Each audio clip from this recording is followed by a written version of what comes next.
Start करने से पहले एक बार फिर रिव्यू लेते हैं। सारी बेसिक प्रॉपर्टीज़ हैं जिनकी तुम क्लिक कर लेना, इन्हें स्क्रीनशॉट ले लेना और इनको सबको अपनी कॉपीज़ में अच्छे से लिख लेना।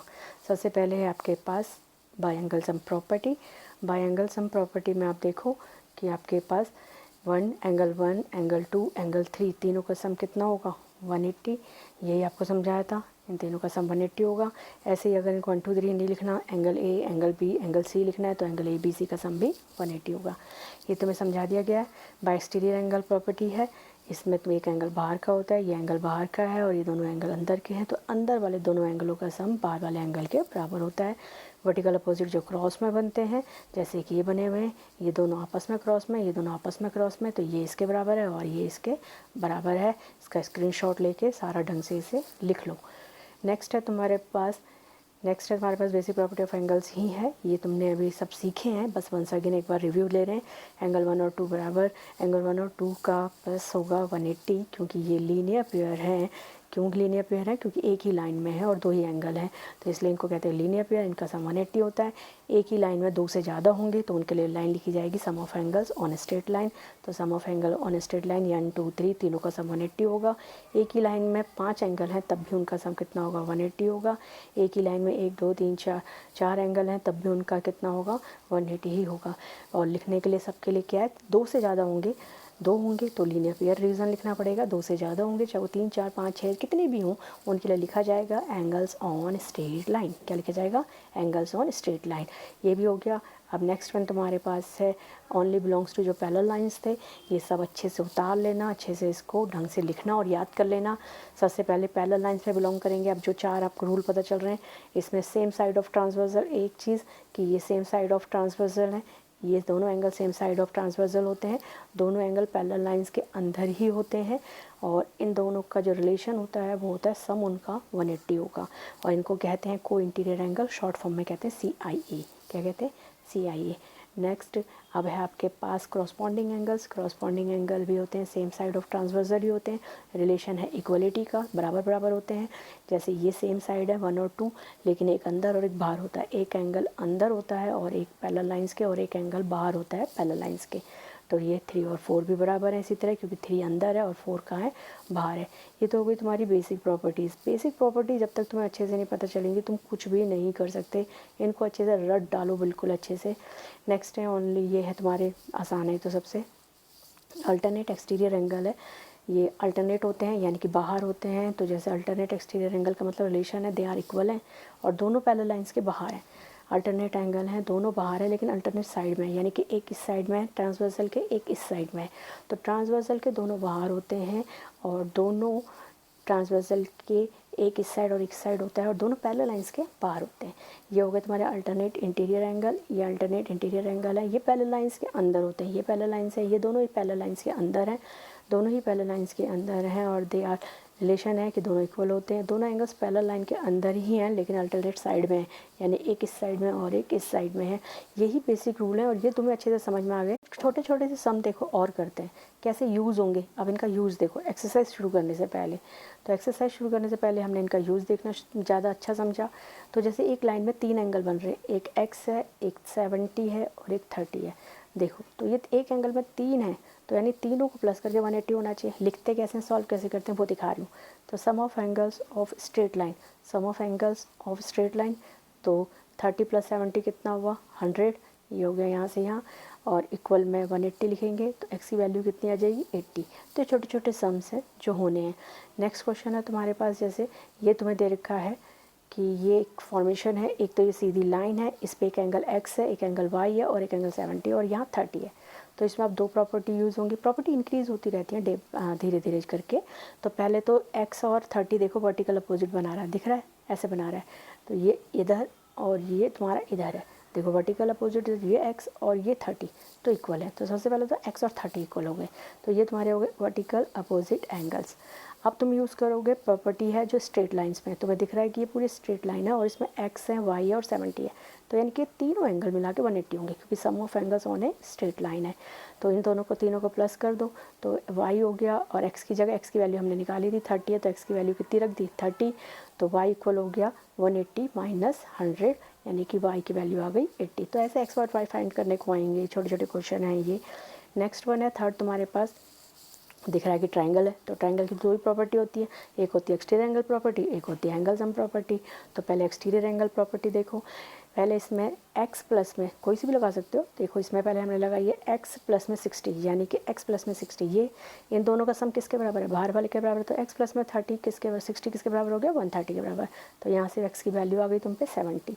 और अगर तुमने ऐसे ही दूसरे के लिए देखा तो देखो ये y और ये 130 दोनों एक ही लाइन पे, एक इस साइड और एक इस साइड बन रहा है, तो यानी पेयर है, लीनियर पेयर है। तो y प्लस 130 इक्वल 180, तो लीनियर पेयर की वजह से ये कितना हो गया तुम्हारे पास 50 हो गया। तो छोटे छोटे क्वेश्चन हैं जो इस तरह से सॉल्व हो जाएंगे। बस एक बार ये 2 क्वेश्चन और कर लें, फिर हम एक्सरसाइज ही स्टार्ट करने वाले हैं। अब जैसे इसमें है, देखो जब भी ऐसे तुम्हें बॉक्स बनाया जाएगा ना, जैसे इस क्वेश्चन में बनाया हुआ है कि ये देखो ये बनाया हुआ बॉक्स, तो इसका मतलब होता है ये एंगल 90 का है, तो इसका ध्यान रखना। तो इसमें दिखाया हुआ है कि 2x 3x और ये बॉक्स, तो यानी कि 2x है प्लस में 3x है प्लस में 90 इक्वल 180 है। तो एंगल ऑन स्ट्रेट लाइन, तो एंगल ऑन स्ट्रेट लाइन का सम कितना होगा 180। तो 2x और 3x कितने हो गए 5x, और 90 यहाँ ला के क्या कर दिया माइनस, तो 90, x की वैल्यू आ गई 18। तो ऐसे x फाइंड करने को आ सकता है। नेक्स्ट है तुम्हारे पास कि ये तुम्हें दिया हुआ है 70, ये x ये दोनों एंगल बराबर हैं और y के बराबर है। तो पहले तो हमने एंगल सम प्रॉपर्टी लगा ली भाई, तीनों को प्लस करके होता कितना है 180। तो पहला x, एक एंगल, दो एंगल, तीन एंगल, इन तीनों को एंगल को प्लस करके आपके लिए आ गया 180 के बराबर by angle sum property. Angle sum property का शॉर्ट फॉर्म है एंगल सम प्रॉपर्टी ASP। तो यहाँ से तुम पे x की वैल्यू निकल गई 55। अब तुम्हारे पास है 55, तुमने देखा कि x और y सीधी एक लाइन पे बन रहा है, तो वो लीनियर पेयर है, x प्लस y एक ही है, उसका वर्टेक्स यहीं से शुरू है, ऐसे करके बना हुआ है, तो एक यहाँ है और एक यहाँ है। तो आपके पास ये आ जाएगा x प्लस में y, तो वो हो गया 180, क्योंकि लीनियर पेयर रीज़न है, ब्रैकेट में रीज़न देना ज़रूरी होता है, इन्हीं रीज़नों के लिए तुम्हें ये सब रटवाया है। तो 50 प्लस में y इक्वल में 180, और तुम्हारे पास y की वैल्यू भी आ जाएगी। इसी तरह से छोटे छोटे क्वेश्चंस हैं, लेकिन NCERT के हैं तो वो थोड़े बड़े होंगे। अब शुरू करेंगे NCERT। आता है फर्स्ट क्वेश्चन ऑफ NCERT के क्वेश्चंस में NCERT के क्या ज्योमेट्री समझने में एक बहुत ही अलग है और लिखने में बिल्कुल अलग। लिखना बड़ा मुश्किल होता है, इसे बहुत सारी चीज़ें जो ध्यान रखनी पड़ती है। क्वेश्चन में हमें कैसे कैसे क्या दिया हुआ है, उस इन्फॉर्मेशन को कैसे पुट आउट करना है, ये सब कुछ देखना पड़ता है। जैसे पहली क्वेश्चन में आपके पास इन्फॉर्मेशन है कि AB and CD are intersect at O, यानी कि ये और ये, तो ये तुम्हारा AB है और ये तुम्हारा CD है, ये CD ये AB दोनों इंटरसेक्ट कर रहे हैं O पे, ये आपको दिया है, जी हाँ दिया है। फिर उसने कहा है कि AOC, देखो कहाँ है AOC, तो ये AO और ये C, और ये वाला है BOE, ये BOE, ये वाला एंगल, यानी कि ये एंगल और ये एंगल और ये एंगल तुम्हारे पास 70 के दिए हैं, दोनों मिलाकर 70 के दिए हैं, दोनों मिलाकर कितने के दिए 70 के। और एक और इन्फॉर्मेशन दे रखी है कि एंगल BOD जो है वो 40 का है, यानी कि BOD ये 40 का है, ये भी आपके पास है। अब जो फाइंड आउट करने को है उसे कैसे लिखते हैं, तो गिवन दिया है, ये गिवन लिखो, दो सेमी कॉलम लगाओ, क्वेश्चन में जो जो इन्फॉर्मेशन गिवन के रूप में दी है वो लिख लो। फिर आपको होगा टू फाइंड, तो फाइंड करो। फाइंड करने को दिया है एंगल BOE और रिफ्लेक्स ऑफ COE। रिफ्लेक्स क्या होता है अभी आगे बताते हैं, पहले एंगल BOE निकालना है। तुम्हें BOE दिया हुआ था क्वेश्चन में, लेकिन वो किसी और के साथ है प्लस करके, अकेला नहीं है। अब हम मुझे वो अकेले में चाहिए, अब अकेले में चाहिए तो जो इन्फॉर्मेशन है उसे यूज़ करते हैं। तो सबसे पहले इन्फॉर्मेशन हम पे ये भी थी कि ये एंगल 40 का है, हमने देखा था ये क्रॉस बना रहा है, तो अगर ये 40 का है तो उधर वाला एंगल भी किसका होगा 40 का, क्योंकि ये वाला एंगल 40 का है तो ये वाला एंगल 40 का है, तो ये वाला भी किसका होगा 40 का, क्योंकि ये दोनों वर्टिकल अपोजिट बना रहे हैं। क्या बना रहे हैं ये वर्टिकल अपोजिट, तो ये 40 का है तो ये वाला 40 का है, तो ये वाला भी किसका होगा 40 का। तो नाम देखो कैसे लिखते हैं, AOC इक्वल होगा BOD के, क्यों, क्योंकि रीजन क्या है vertical opposite angle, short form से गाई थी इसीलिए, तो रीजन है वर्टिकल अपोजिट एंगल। तो BOD 40 का है तो AOC भी कितने का हो गया 40 का। अब तुम्हें दिया हुआ था कि AOC और BOE दोनों मिला के 70 के, दोनों मिला के 70 के, अगर दोनों मिला के 70 के हैं और उनमें से एक अब 40 का है, ये 40 का है और इसकी वैल्यू निकालनी है, तो तुम्हें 40 को वहाँ लेके जाओगे तो माइनस हो जाएगा, तो BOE कितने का हो जाएगा 30, तो ये हो आ गया 30 का। तो पहला पार्ट हो गया तुम्हारा कि ये 30 का है। अब इसी का सेकंड पार्ट करते हैं तुम्हारे पास, तो इसका सेकंड पार्ट है ये, उसमें रिफ्लेक्स मांगा था, क्या मांगा था रिफ्लेक्स, तो रिफ्लेक्स है, डायग्राम एक बार फिर वही है, तो डायग्राम के हिसाब से पहले एक बार डायग्राम को देख लेते हैं। तो उसने रिफ्लेक्स मांगा था किसका, अब रिफ्लेक्स समझाना भी था क्या होता है, तो रिफ्लेक्स मांगा था COE का, तो पहले COE निकालते हैं, COE है का COE, तो ये तुम्हारा सी है, ये ओ है, ये ई है। एंगल पढ़ने तो आते हैं, जिसे पढ़ा जाता है उसमें बीच में पढ़ा जाता है। तो सी ओ ई, ये सी ओ ई तुम्हारा एंगल तुम्हें फाइंड करना है। सी ओ ई बना किस पे? एक स्ट्रेट लाइन पे बना है, जिसमें एक एंगल यहाँ, एक एंगल यहाँ है, और ये 3 एंगल मिला के एक एंगल, और ये तुम्हारे पास 3 एंगल है, 1 2 और 3, तीनों मिला के बना कितना रहे? 180 का। जिसमें से तुम्हें इन दोनों का पता है कि ये दोनों मिलके 70 है, तो बचा हुआ कितने का होगा? 110 का। क्योंकि तीनों एंगल मिला के, एक लाइन में 3 एंगल बनते हैं और वो तीनों एंगल मिला के होते कितने? 180 के। तो अगर 2 एंगल मिलके 70 के हैं तो बचा हुआ एंगल कितने का होगा? 110 का। अब इसे लिखते कैसे हैं, अब वो देखते हैं। अब हो गया एज, जैसा कि हमें पता है कि ए बी एक स्ट्रेट लाइन है, तो उसके अंदर 3 एंगल है, ए ओ सी, सी ओ ई, बी ओ ई और एक 180, तीनों मिलाकर। रीज़न क्या है? Sum of angles on straight line, sum of angles on straight line. अब हमें पता है कि इसमें से ए ओ सी तो 40 का है, ये बी ओ ई 30 का है, और एंगल सी ओ ई हमें चाहिए तो 180। तो एंगल सी ओ ई की वैल्यू निकाल दी तो वो कितनी आ गई? 110 आ गई। लिखते ऐसे हैं, लिखने का एक कॉन्सेप्ट है, उसे बहुत केयरफुली समझना। अब उसके बाद रिफ्लेक्स ऐसा कुछ नहीं होता कि बहुत मुश्किल काम है। जैसे सपोज़ ये है कि तुम्हारे पास एक एंगल है, ये दिया हुआ है, ये 60 का है, तो ये 60 का है, तो रिफ्लेक्स होता है इसका बचा हुआ यानी कि यहाँ तक पूरा एक सर्कल का एंगल होता है कितना है? 360। अगर ये 60 है तो इसका बचा हुआ कितना होगा? 300। कितना होगा बचा हुआ? 300। तो उस एंगल को 360 से माइनस कर दो तो उसका रिफ्लेक्स निकल जाता है। एक और समझा देती हूँ एक बार और। अगर कोई एंगल, जैसे सपोज चलो ये है, ये 90 का है, ठीक है, और इसका रिफ्लेक्स मांगा है, तो इसका रिफ्लेक्स होगा बचा हुआ सारा हुआ कितने का? 270 का, क्योंकि पूरा सर्कल कितने का होता है? 360 का। तो अगर ये 70 का है तो बचा हुआ कितने का होगा? 270 का। तो इसे कहते हैं रिफ्लेक्स सिर्फ। तो reflex of C O E demand था इस बार, तो सी ओ ई हम निकाल चुके हैं। तो रिफ्लेक्स निकालने के लिए उसको 360 में से क्या कर दिया? माइनस, तो हमारे पास 250 आ गया। तो इस तरह से एक क्वेश्चन और हमारा सॉल्व हो गया।